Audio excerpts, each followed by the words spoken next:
Welcome back to the podcast, everyone. I'm Jenny. And I'm Mark.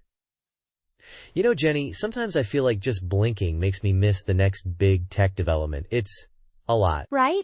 It feels like we're living 5 years into the future every 6 months. What's been on your radar lately? Anything particularly? Future forward catching your eye? Oh man, where do I even start? The whole landscape of next-generation computing is just buzzing. We're talking fundamental shifts in how we process information, how machines learn, how we might solve problems we couldn't even properly define times before. The future really has never been more interesting. Okay, next-generation computing. That sounds suitably significant.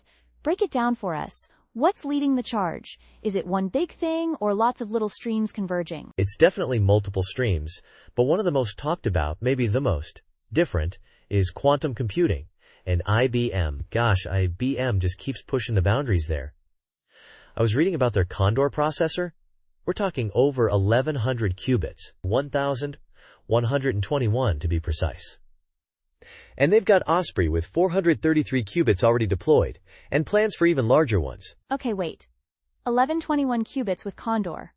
I know more qubits is generally pointed to as better, but translate that for me, Mark. What does that actually at times enable? Are we talking about moving past the "it works in a lab" phase? That's the million-dollar, or maybe billion-dollar question. Chuckles. It's a massive step towards what IBM and others are calling quantum-centric supercomputing. Think of it less as replacing your laptop. That's not happening anytime soon. And more like creating these specialized, super-powered modules that work with classical supercomputers. So augmenting our current capabilities for specific, really times hard problems? Exactly.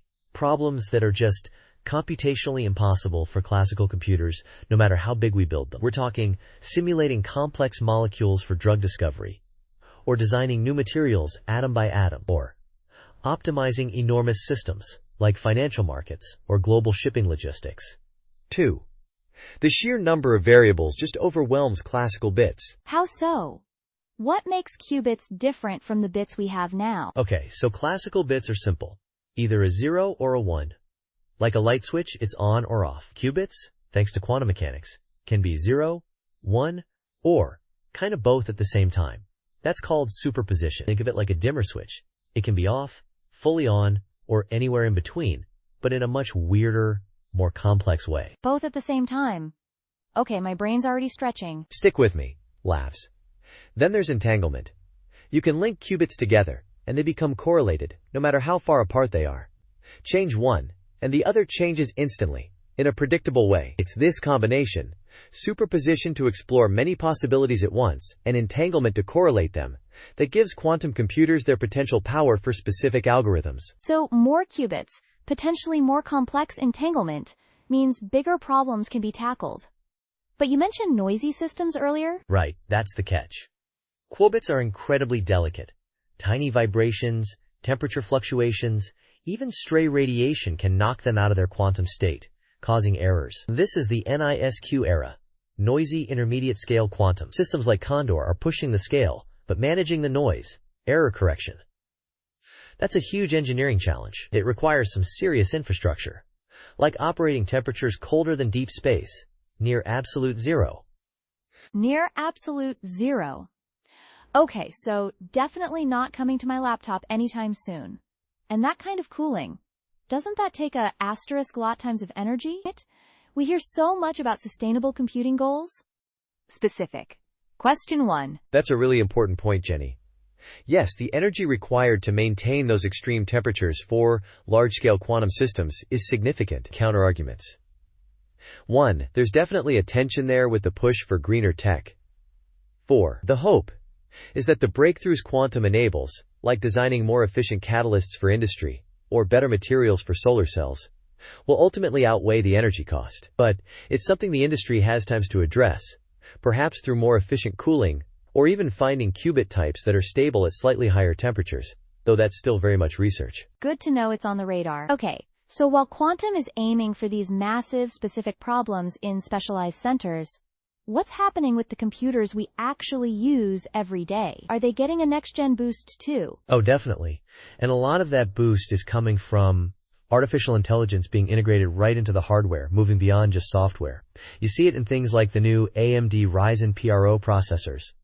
I saw some figures showing they reduce CAD rendering times by something like 37% for business users. Input data, YouTube sponsorship details. That's a concrete efficiency gain right there, freeing up designers and engineers. 37%. Yeah, for people working in design, architecture, engineering, that's a significant chunk of time saved. Is that just raw processing power increase? Or is there specific AI cleverness involved? It's a mix.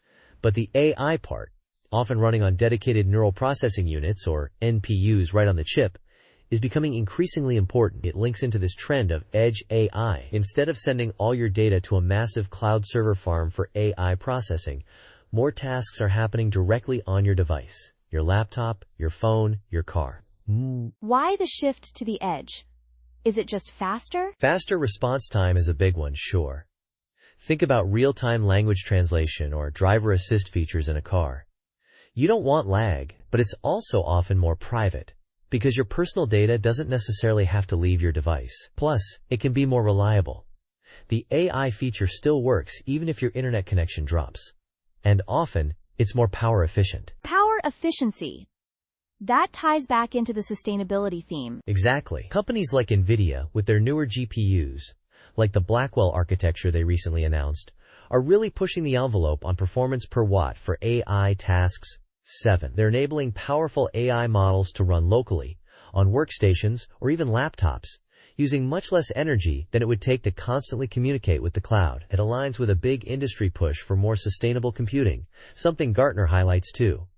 4. Think smarter noise cancellation on calls, predictive text that learns your style, photo enhancement, all happening locally. Okay, so we have these two major streams: quantum systems aiming for breakthroughs in specialized areas, and edge AI making our everyday devices smarter, faster, and more efficient. How do these two worlds, quantum and classical AI, actually relate?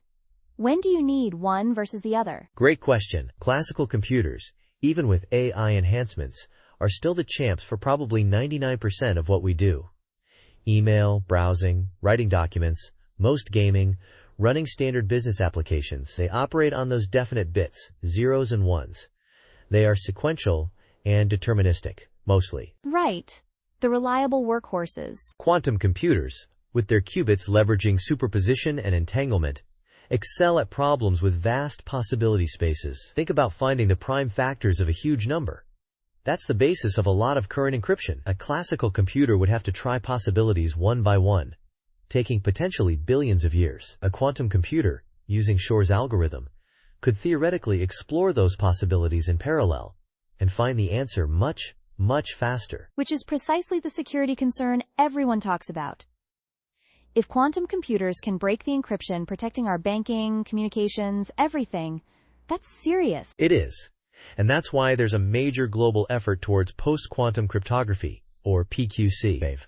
Basically, developing new encryption methods based on mathematical problems that we believe even powerful quantum computers won't be able to solve efficiently. NIST, the National Institute of Standards and Technology in the U.S., has been running a competition to standardize these new algorithms. But implementing that, it sounds like a huge undertaking. Changing the locks on the entire internet, essentially? It's a monumental task, yes. Counterarguments 3. It's complex, potentially expensive, and requires coordinated updates across hardware, software, and protocols worldwide. Experts are really stressing that organizations can't afford to wait until the threat is immediate. They need to start planning and testing the transition now. Q&A 3. We're talking about a harvest now, decrypt later risk, where adversaries could be stealing encrypted data today, planning to break it once they have a capable quantum computer. Okay, so a cryptographic arms race, in a way. That's one major implication. What about the societal impact? Thinking about jobs. We already worry about automation with current AI. Does this next generation of computing put that into overdrive? Specific. It certainly has the potential to accelerate automation for certain types of tasks, especially cognitive tasks involving optimization, pattern recognition, or complex simulation. Counterarguments 2. Some reports project significant numbers of jobs potentially being impacted in the coming years, across various sectors. This really underscores the need for proactive measures, Things like robust global frameworks for upskilling and retraining, lifelong learning initiatives. It's less about trying to stop technological progress and more about adapting the workforce and our social safety nets to manage the transition. And ensuring fairness in that transition, right? Beyond jobs, there's the whole issue of algorithmic bias. If these systems are making more decisions, how do we ensure they aren't inheriting and amplifying existing societal biases?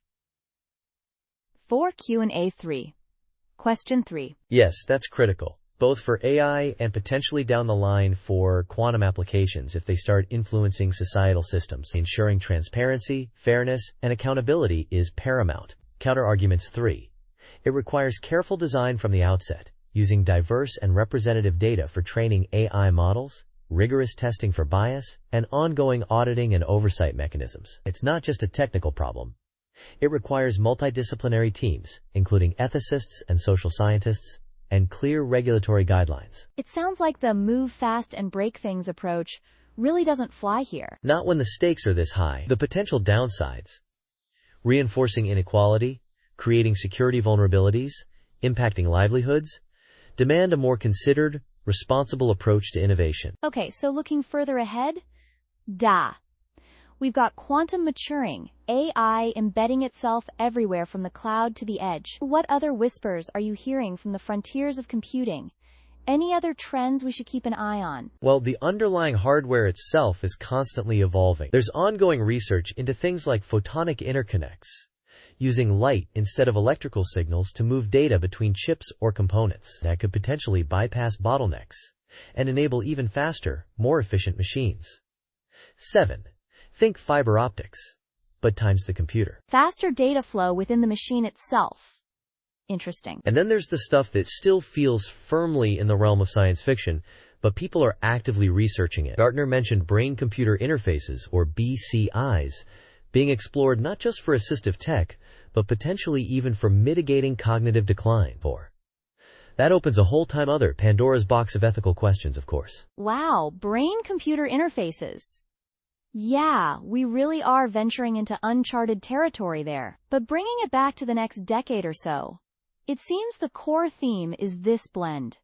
Highly specialized power for grand challenges, meeting smarter, more efficient everyday computing. I think that's a great way to summarize it. We're building these incredible new tools, like quantum computers, that might unlock breakthroughs in medicine, materials, and fundamental science. But at the same time, we're refining the classical computers we rely on, making them more intuitive, responsive, and energy conscious through deeply integrated AI. It paints a picture of a future that's certainly powerful, maybe even a bit intimidating. It makes you think, what skills will be most valuable? How do we prepare? Adaptability, I think.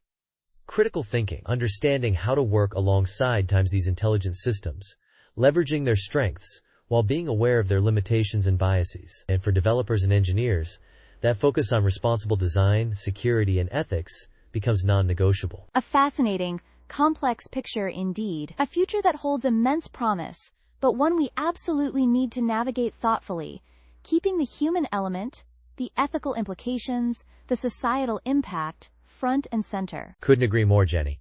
The potential is vast, but so is the responsibility to get it right. It's not just about what we can build, but what we should build, and how. Well, Mark, thanks for guiding us through that glimpse into the next generation. Definitely gave us, and hopefully our listeners, a lot to think about. Always a pleasure, Jenny. Keeps the mind active, doesn't it? Trying to keep up. It certainly does. That's all the time we have for today. Thanks for listening, everyone. Catch you next time.